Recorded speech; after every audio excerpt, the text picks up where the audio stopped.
ഞാൻ മലപ്പുറം ജില്ലയിൽ കാലിക്കറ്റ് യൂണിവേഴ്സിറ്റിയിൽ നിന്ന് വരുന്നു. ഞാൻ ഇവിടെ എത്തിപ്പെട്ടത് എൻ്റെ അച്ഛൻ്റെ അനിയൻ്റെ ഭാര്യയായ എൻ്റെ ചിറ്റമ്മയുടെ കാരണമാണ് ഇവിടെ എത്തിപ്പെടാൻ കാരണം എൻ്റെ അമിതമായ മദ്യപാനമായിരുന്നു. 32 വർഷത്തെ മദ്യപാനം, അത് കാരണം കൊണ്ടാണ് ഞാനിവിടെ എത്തിപ്പെട്ടത്. ഞാനിവിടെ അടുത്തുണ്ടായിട്ട് പോലും എനിക്ക് ഈ പള്ളിയെപ്പറ്റി അറിയില്ലായിരുന്നു. ഞാനിവിടെ ആലപ്പുഴ ULCCയിലാണ് ഞാൻ വർക്ക് ചെയ്യണത്. ആലപ്പുഴ ചങ്ങനാശ്ശേരി റോഡിന് വർക്കിന് ഞാനിവിടെ തന്നെ അടുത്തുണ്ടായിട്ട് പോലും എനിക്കറിയില്ല. ആ സമയത്തൊക്കെ കുടീൻ്റെ ഉന്മാദാവസ്ഥയിലായിരുന്നു ഞാൻ. അങ്ങനെ ഒന്നുമില്ലാത്ത രീതിയിലായി. കല്യാണം കഴിഞ്ഞ് ഈ കുടിയിൽ നിന്ന് രക്ഷപ്പെടുത്താൻ വേണ്ടി അച്ഛന് ഇങ്ങനെയൊക്കെ ഒരു വിസ സംഘടിപ്പിച്ച് സൗദി അറേബ്യ പറഞ്ഞയച്ചു. അവിടെ പോയാൽ രക്ഷപ്പെടുമെന്ന് വിചാരിച്ചിട്ട്. പക്ഷേ എന്താ ചെയ്യുക, നിൻ്റെ നിർഭയം കൊണ്ട് അവിടെ നിന്നും കള്ളുകൂടി തന്നെയായിരുന്നു. തിരിച്ചു വന്ന് കല്യാണം കഴിഞ്ഞാൽ നേരാവുമെന്ന് വിചാരിച്ച് കല്യാണം കഴിപ്പിച്ചു. കല്യാണം കഴിഞ്ഞിട്ടും അങ്ങനെ തന്നെ. പിന്നെ ഭാര്യയെ കൂട്ടാൻ രാത്രി 10 മണിക്ക് റെയിൽവേ സ്റ്റേഷനിൽ പോയി കൂട്ടാൻ പോയിരുന്ന ഞാൻ എന്നെ കൂട്ടി കൊണ്ടുവരേണ്ട അവസ്ഥ, ബോധമില്ലാതെ അങ്ങനത്തെ അവസ്ഥയിലൊക്കെ ആയിപ്പെട്ടിരുന്നു. എന്നിട്ട് രക്ഷപ്പെടാൻ വേണ്ടി ഞാൻ അറിഞ്ഞും കൊണ്ടും മരുന്ന് കഴിച്ചിട്ടുണ്ട്. എൻ്റെ ഭാര്യ, എൻ്റെ അമ്മ എല്ലാവരും കൂടി അറിയാതെ തന്നെ എനിക്ക് മരുന്ന് തന്നിട്ടുണ്ട്. പക്ഷേ അത് മരുന്ന് ഞാൻ അറിയാതെ കഴിക്കില്ല. കഴിച്ചിട്ട് പിന്നെ കുടിക്കുമ്പോഴും ഞാൻ ഛർദ്ദിച്ച് ഒഴിവാക്കുക. പക്ഷെ എന്നാലും എൻ്റെ കുടിയിൽ നിന്ന് മാറ്റം വരില്ല. ഛർദ്ദിക്കുമ്പോൾ എനിക്ക് കുടൽ പറഞ്ഞു വരുന്ന വരെ വേദന ഉണ്ട്, അസഹ്യമായ വേദന. എന്നാലും ഞാൻ കുടിയിൽ നിന്ന് ഒഴിവായില്ല. അത്രയും അഡിക്റ്റായി പോയിരുന്നു ഞാൻ കുടിയിൽ. പിന്നെ എങ്ങനെ രക്ഷപ്പെടണമെന്ന് ഒരു പിടുത്തമില്ല. എൻ്റെ അമ്മയാണെങ്കിൽ സ്വന്തം അമ്മ, ഞങ്ങളെ വീടിൻ്റെ അടുത്തൊരു കത്തോലിക്ക ചർച്ചുണ്ട്. അവിടെ അമ്മ യേശുവിൻ്റെയും മാതാവിൻ്റെയും ഭയങ്കര വിശ്വാസിയായിരുന്നു. അവിടെ പോയി പ്രാർത്ഥിച്ച് ഒരുപാട് പ്രാർത്ഥിച്ചിട്ട് എൻ്റെ കുടി മാറാൻ പ്രാർത്ഥിച്ചിട്ട് ഒന്നും ശരിയായില്ല. അതേമാതിരി സൗദിയിൽ പോയിട്ട് ഞാൻ 1999 പോയിട്ട് രണ്ടാമത് തിരിച്ചു വരുന്നത് 2008 എൻ്റെ കുടി കാരണം ഒരു പൈസ എനിക്ക് ഉണ്ടാക്കാൻ പറ്റില്ല, തിരിച്ചു വരാനും പറ്റില്ല. അങ്ങനത്തെ ഒരു അവസ്ഥയിലായിരുന്നു ഞാൻ. അങ്ങനെ പള്ളിയിൽ പോയി അമ്മ കരഞ്ഞ് പ്രാർത്ഥിച്ചിട്ട് വരുന്നവരും എല്ലാവരും എനിക്ക് വേണ്ടി പ്രാർത്ഥിച്ചിട്ടും 2008 ലാസ്റ്റാണ് ഞാൻ വരുന്നത്. അങ്ങനെയാണ് ഞാനിവിടെ എത്തിപ്പെടുന്നത്. അങ്ങനെ അത് കഴിഞ്ഞ് കൂടിയും കൂടുതലായിട്ട് ഇങ്ങനെ പള്ളിയുണ്ട് എന്ന് പറഞ്ഞ് അങ്ങനെ പോയിട്ട് അങ്ങനെ അമ്മ എനിക്ക് വേണ്ടി അന്ന് എൻ്റെ സൈറ്റിൽ എനിക്ക് പ്രാർത്ഥനയൊന്നും കൊണ്ടുപോകാൻ ദിനചര്യയായിട്ട് കൊണ്ടുപോകാൻ കഴിയാത്തത് കൊണ്ട് അമ്മ ഉടമ്പടി എടുക്കാമെന്ന് പറഞ്ഞ് ഏറ്റെടുത്ത്. അമ്മ ഏറ്റെടുത്ത് ഇവിടുന്ന് ഞങ്ങളിവിടുന്ന് ഉടമ്പടിയൊക്കെ ഏറ്റെടുത്ത് ഞങ്ങൾ തിരിച്ചു പോയി. എനിക്ക് സൈറ്റിൽ അന്ന് പണി കുറഞ്ഞ് ഭാര്യ പിണങ്ങിപ്പോയി. എനിക്കൊരു നിബന്ധന വെച്ചു, ഞങ്ങൾക്ക് 16 വർഷമായിട്ട് കുട്ടികളില്ലാത്തത് കൊണ്ട് ഒരു 10 മാസം കൊണ്ട് 1,00,000 രൂപ, മാസം 10,000 രൂപ വെച്ചിട്ട് 10 മാസം കൊണ്ട് 1,00,000 രൂപ ഉണ്ടാക്കിയാൽ നമുക്ക് ട്രീറ്റ്മെൻറ്റ് തുടങ്ങാം. അങ്ങനെ ആണെങ്കിൽ മാത്രം ഒരുമിച്ച് തീരുമാനിക്കാം. അങ്ങനെ പറഞ്ഞെങ്കിൽ കൂടി എന്നെ ഉപേക്ഷിക്കുകയായിരുന്നു. അതെനിക്ക് പിന്നീടാണ് മനസ്സിലായത്. അതെനിക്ക് മാതാവ് വെളിപ്പെടുത്തി തന്നു നേരിട്ട്. അങ്ങനെ അവൾക്കറിയാം 10,000 പോയിട്ട് ഒരു മാസം എനിക്ക് 1,000 രൂപ മിച്ചം വെക്കാൻ കഴിയില്ല. അങ്ങനത്തെ കുടിയാണ് എൻ്റെ കുടി. അതുകൊണ്ട് അവൾക്കറിയാം. അതപ്പം ഞാൻ പറഞ്ഞു നോക്കാം, ഞാൻ ശ്രമിക്കാം. ഞാൻ പറഞ്ഞു അവളെന്താ അക്കൗണ്ടിലേക്ക് ഞാൻ ആദ്യം അയക്കാമെന്ന് പറഞ്ഞു. നിൻ്റെ അടുത്ത് വെച്ചാൽ ശരിയാവില്ല, അത് പറ്റൂല, നിങ്ങൾ വെക്കണം, നിങ്ങൾക്കൊരു ഉത്തരവാദിത്വ ബോധം വരണം. അതെനിക്കുണ്ടാവില്ല എന്ന് എനിക്കും അറിയാം. എന്ത് ചെയ്യണമെന്നറിയാം, നോക്കാമെന്ന് പറഞ്ഞു ഞാൻ. അങ്ങനെയാണ് ഞാൻ ഈ അമ്മയും ഇവിടെ വന്ന് ഉടമ്പടി എടുത്ത് തിരിച്ച് പോയി കുടിച്ച് ഞാൻ കൂടെ തിരിച്ച് എൻ്റെ പണി പോയ മട്ടായി. പിന്നെ അത് രണ്ടാമത് കിട്ടി. ആ പോണ വഴിക്ക് ഞങ്ങൾ തിരിച്ച് പോണ വഴിക്ക് യാദൃശ്യമായി ഞങ്ങളുടെ ULCC ലീഡറെ കണ്ട് പിന്നെ വിളിച്ചു പറഞ്ഞ് പണിക്ക് കയറാൻ. ആ സമയം കയറാൻ എനിക്ക് 2 ദിവസം നിൽക്കുകയാണ് ഞാൻ പിന്നീടും കുടിച്ചിട്ട് അമ്മ പിന്നെ പൊട്ടിക്കരഞ്ഞ് നെഞ്ഞത്തടിച്ചിട്ട്, അന്നേരം ഞാൻ കുടിച്ചില്ല. തലേന്ന് ഞാൻ രാവിലെ കുടിച്ചതിൻ്റെ ഇത് തീർത്തിട്ട് എൻ്റെ മാതാവേ, ഞാനോട് എന്തിനു വേണ്ടിയാണ് എൻ്റെ ഉടമ്പടി എടുത്തത്, എൻ്റെ മകനെ വേണ്ടി ഉടമ്പടി എടുത്തിട്ട് എൻ്റെ മകൻ പിന്നെയും കുടിക്കാനുള്ളൂ എന്ന് പറഞ്ഞ് നെഞ്ഞത്തടിച്ചപ്പോൾ എനിക്ക് സങ്കടം വന്നിട്ട് ഞാൻ കൈയൊക്കെ പിടിച്ച് വെച്ച് അമ്മ കുറേ കരഞ്ഞ് എന്നെ കാണണ്ട പോകുമെന്ന് പറഞ്ഞ്. അന്ന് ഞാൻ പിന്നെ ഇറങ്ങിപ്പോയി. ഞാൻ കുടിച്ചു ബോധമില്ലാതെ കുടിച്ചു. പിറ്റേന്ന് രാവിലെ എനിക്ക് അത് 2 ദിവസം കഴിഞ്ഞിട്ട് തിരിച്ചു പോന്നാൽ മതി. രാത്രി ഞാൻ വണ്ടി കയറി നേരെ ആലപ്പുഴ ഇറങ്ങി നേരെ ഇവിടെ വന്നു.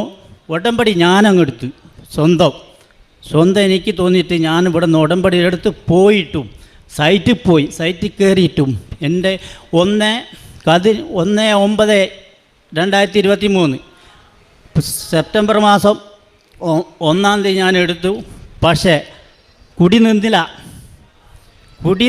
എൻ്റെ ഈ പ്രാർത്ഥന പോകേണ്ടതില്ല. ലാസ്റ്റ് 15-ാം തീയതി ഞാനും വിളിച്ച അമ്മയോട് യേശുവിനോട് പറഞ്ഞു, ചെറുപ്പത്തിൽ ഞാൻ ഈ കത്തോലിക്ക സഭ ഈ പള്ളിയിൽ പോയത് ഞാൻ കുരിശൻ്റെ ഒന്നിൽ നിന്ന് വന്നൊക്കെ വെറുതെ നോക്കി ഇങ്ങനെ നിന്നുണ്ട്. അപ്പം ഞാൻ എൻ്റെ മനസ്സിൽ നിന്ന് പറഞ്ഞു, ഞാൻ അന്ന് എൻ്റെ ചെറുപ്പത്തിൽ ഞാൻ ഒരുപാട് ഇഷ്ടപ്പെട്ടിട്ടുണ്ട്, പക്ഷേ ഞാനൊരാവശ്യവും ഞാൻ പറഞ്ഞില്ല. പക്ഷേ എനിക്കിപ്പോൾ ആവശ്യം വേണ്ട, എൻ്റെ മദ്യപാനം എനിക്ക് നിർത്തി തരണം, എനിക്ക് നിർത്തി തന്നേ മതിയാവും എന്ന് പറഞ്ഞ് ഞാൻ കരഞ്ഞുകൊണ്ട്, വല്ലാതെ കരഞ്ഞിട്ടൊന്നുമില്ല, എന്നെ കൊണ്ട് നിർത്തിച്ചെന്ന് പറഞ്ഞു. അത് കരഞ്ഞു. 16-ാം തീയതി മുതൽ പിന്നെ എനിക്ക് കുടിക്കേണ്ടി വന്നില്ല. അത് എന്താണെന്നുള്ളത് സത്യം എനിക്കറിയില്ല. മറ്റ് ഞാൻ ശബരിമലയ്ക്ക് പോകുമ്പോൾ മാല ഇടുമ്പോൾ മാത്രമേ ഞാൻ കുടിക്കാതെ വന്ന ദിവസമുള്ളൂ. മാല സ്പോട്ടിൽ എന്തേ കളവ് പറഞ്ഞിട്ട് മാല ഊരുക, ഞാൻ എപ്പോഴെത്തുന്നു അപ്പം നേരെ പോകുക, കള്ള് എവിടെ നിന്ന് കിട്ടുമോ അത് വാങ്ങാൻ കുടിക്കാൻ വേണ്ടിയിട്ട്. അങ്ങനത്തെ ഞാൻ ഇനിയിപ്പോൾ കള്ള് കുടിക്കുന്നത് കണ്ടാൽ എൻ്റെ സ്വന്തം അടുത്തിരുന്നൊരു കൂട്ടുകാർ കുടിക്കുന്നത് കണ്ടാലും എനിക്കൊരു പ്രശ്നമില്ല. എന്താ സംഭവിച്ചതെന്ന് എനിക്കല്ല. പക്ഷേ അതിൻ്റെ ഇടയ്ക്ക് വേറൊരു മിറക്കിൾ സംഭവിച്ചു. വരില്ല എന്ന് പറഞ്ഞ് ഞാൻ അന്ന് പറഞ്ഞു, പിന്നെ ഞാൻ അങ്ങനെ കുടി നിർത്തിയെന്ന്. അപ്പോഴേ ഞാൻ കുടി നിർത്തിയ സമയത്ത് ഞാൻ പറഞ്ഞു കുടി നിർത്തി. എൻ്റെ ഭാര്യ വിശ്വസിച്ചില്ല, ഒരുപാട് കേട്ടതാ ഞാൻ ഇനി കുടിക്കില്ല, ഞാൻ കുടി നിർത്തിയെന്ന്. ഭാര്യ പറഞ്ഞ്, നിങ്ങൾ എന്ന് 1 ലക്ഷം ഉണ്ടാക്കുമെന്നോ അന്ന് ഞാൻ വരും. 10 മാസം കഴിഞ്ഞിട്ട് അവൾക്ക് അറിയാൻ ഉണ്ടാക്കാൻ കഴിയില്ല. പക്ഷേ ഈ കഴിഞ്ഞ ഏപ്രിൽ 2-ാം തീയതി 1-ാം തീയതി ഇവൾ എനിക്ക് 31-ാം തീയതി മാർച്ച് 31-ാം തീയതി എനിക്ക് ചെറിയൊരു സംഖ്യ ലോട്ടറി അടിച്ചു. ആ ലോട്ടറി അടിച്ചു എന്ന് പറഞ്ഞപ്പോൾ ഞാൻ വരുന്നുണ്ടെന്ന് പറഞ്ഞു. ഞാൻ പറഞ്ഞു ആലപ്പുഴയിലോട്ട് വരാം, ഞാൻ കായംകുളമാവണമെന്ന്. പത്തനാപുരത്താണ് ഞാൻ പണിയെടുക്കണേ. ഞാൻ പറഞ്ഞു ആലപ്പുഴ പോകാമെന്ന്. എൻ്റെ ലക്ഷ്യം ഇവിടെ കൊണ്ടുവരിക എന്നുള്ള. അപ്പോൾ ആലപ്പുഴ ഇറങ്ങിയാൽ മതി അറിഞ്ഞ് രാത്രിത്തെ വണ്ടി കയറി പുലച്ചയ്ക്ക് അവൾ വന്നിറങ്ങി. അവൾ ബസ് സ്റ്റാൻഡിൽ വന്നൊക്കെ എന്നെ വെയിറ്റ് ചെയ്തു. ഞാൻ പത്തനാപുരത്ത് നിന്ന് എത്തുന്നവരെ വെയിറ്റ് ചെയ്ത് ഞങ്ങളിവിടെ വന്നു. ഇവിടെ ഒരു വീടിൻ്റെ അവിടെ നിന്ന് റൂം എടുത്തു, ഞങ്ങളിവിടെ താമസിച്ചു. ഇവിടെ വന്ന് ഫ്രഷ് ആയതിനു ശേഷം ഞാൻ അവിടുന്ന് ഫ്രഷ് ആയിട്ടാണ് വരുന്നത്. ഇവിടെ എല്ലാം കഴിഞ്ഞ് ഞങ്ങളിവിടെ വന്ന് പ്രാർത്ഥിച്ചു പോയി. പിറ്റേന്ന് എൻ്റെ അച്ഛനും അമ്മയും എല്ലാവരും വരുന്നുണ്ട്. ഞാൻ അങ്ങനെ സംഭവം പറഞ്ഞപ്പോൾ ഒരു നാളെ എത്തുമെന്ന് അറിഞ്ഞ് ഞങ്ങൾ പിറ്റേന്ന് ഇവിടെ വന്ന് ഉടമ്പടി എടുത്തു. എൻ്റെ അച്ഛനും അമ്മയും എല്ലാവരും വന്നു, കണ്ടു, സന്തോഷമായി പോയി. ഇവളും പോയി. ഞാൻ തിരിച്ച് എൻ്റെ സൈറ്റിലേക്കും പോയി. പിന്നീട് ഞാൻ വീട്ടിലേക്ക് വരണമെന്നുണ്ടെന്ന് പറഞ്ഞ് ഞാൻ വീട്ടിലേക്ക് പോയിട്ട് അന്ന് പറഞ്ഞൊരു വർത്താനാണ് എനിക്ക് അറിയാം. അവളെന്നെ ഉപേക്ഷിച്ചതാണെന്ന് എനിക്ക് മനസ്സിലായെന്ന് ഞാൻ ആദ്യം പറഞ്ഞില്ലേ. എൻ്റെ അമ്മയോട് പറയാം, അമ്മേ ഞാൻ ഒരിക്കലും വിചാരിച്ചില്ല ഈ വീട്ടിലേക്ക് ഞാൻ കാലുകുത്തുമെന്ന്. അപ്പോൾ അവളെ മുമ്പ് തീരുമാനമെടുത്ത് എന്നെ ഉപേക്ഷിച്ചു എന്നുള്ള തീരുമാനം അവൾ എടുത്തിരിക്കുന്നു. എനിക്ക് മനസ്സിലായതാണ്. അന്നേരം എനിക്ക് അത് മാതാവ് വെളിപ്പെടുത്തിയിരുന്നത്. അതിൻ്റെ ഇടയ്ക്ക് ഞാൻ അവളോട് മാതാവ് ഇങ്ങനെ നിർത്തിയെങ്കിൽ നോക്കി കുറച്ച് ഇതോടെ പറഞ്ഞു, ഞാൻ മാതാവുണ്ട് എൻ്റെ കൂടെ, നീ എൻ്റെ കൂടെ വരും ഞാൻ ഇങ്ങനെ പറഞ്ഞുകൊണ്ടിരുന്നു. അപ്പോൾ കാണാം എന്നാണ് അവൾ പറഞ്ഞത്. ഞാൻ പറഞ്ഞു നേരിട്ട് കാണാം, ഓക്കെ. അങ്ങനെ പറഞ്ഞാൽ എനിക്ക് മാതാവ് തന്നു. എത്ര നന്ദി, ഇങ്ങനെ ഇപ്പോൾ കോടാനുകോടി നന്ദി എന്ന് പറഞ്ഞതുകൊണ്ടൊന്നും എനിക്ക് തീരില്ല നന്ദി. പിന്നെ എന്നെക്കൊണ്ട് കഴിയുന്ന എല്ലാ സഹായങ്ങളും എല്ലാം ഞാൻ ചെയ്യേണ്ടത്. ഒരു പാവപ്പെട്ടവരെ കണ്ടു കഴിഞ്ഞാൽ എനിക്ക് എൻ്റെ ഡ്യൂട്ടി ടൈമുണ്ട്, ഒരു നിശ്ചിത സമയമുള്ളൂ എനിക്ക് അത് ചെയ്യാൻ പറ്റുള്ളൂ. അതിനുള്ള എല്ലാ ഇതും ചെയ്യേണ്ട പേപ്പർ ഞാൻ വിതരണം ചെയ്യാറുണ്ട്. പാവപ്പെട്ടവരെ ഞാൻ സഹായിക്കാറുണ്ട്. ഹോസ്പിറ്റലിൽ പോകാൻ പറ്റുന്നതിൻ്റെ കൂടെ പറ്റുന്നവർക്ക് കൂടെ പോയിട്ട് സഹായിക്കണം. പിന്നെ അവിടെ നിന്ന് കാണുന്നവരൊക്കെ സഹായിക്കണം. പറ്റുന്ന അവസരത്തിൽ എല്ലാ സഹായവും ഞാൻ ആദ്യവും ചെയ്യലുണ്ട്, ഇപ്പോഴും ചെയ്യലുണ്ട്. എന്തായാലും എനിക്ക് ഇപ്പം നല്ലൊരു ജീവിതം തന്നു. എല്ലാവർക്കും എന്നെ കൊണ്ട് ആദ്യത്തെക്കാൾ ഇരട്ടി സന്തോഷമായി. ഞാനിങ്ങനെ മാറും എൻ്റെ നാട്ടുകാർക്കും എൻ്റെ കൂട്ടുകാർക്ക് പോലും വിശ്വസിക്കാൻ പറ്റില്ല.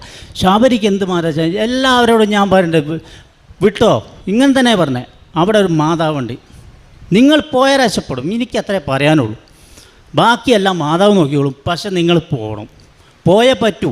എന്താണെന്നുള്ളതൊന്ന് പറഞ്ഞാൽ വിശ്വസിക്കാൻ പറ്റില്ല. അവിടെ നേരിട്ട് പോയി അനുഭവിക്കുക, അത്രയേ ഉള്ളൂ.